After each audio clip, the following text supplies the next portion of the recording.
Hello everyone, David Twyble, the Old Soul CFI here today with you with another tip, this one for landings.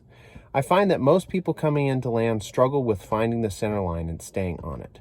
Even on as much as a 2 or 3 mile final, they may be pretty far off and can't recognize the problem until they get in closer. And then a larger and larger correction is required to get to the center line.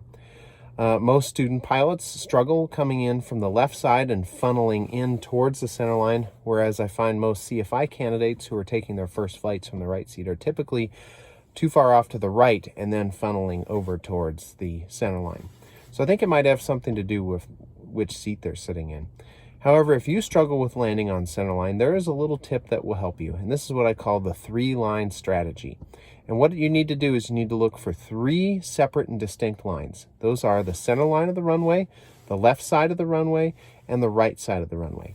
And what you can do as you're coming in to land on final is you can look individually at each of these 3 lines and determine which line is most vertical, which line is the most straight up and down.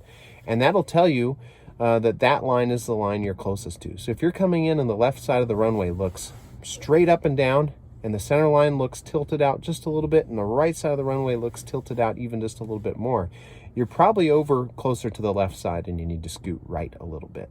So this technique can work as far out as 2 or 3 miles on final, and it'll help you get really precisely lined up a lot earlier so that you don't have to focus so much on directional control corrections as you come in. It gives you more chance to focus on the flare and the actual landing itself, which helps improve your landings. So the next time you're out in the pattern, give this a try and see if it helps.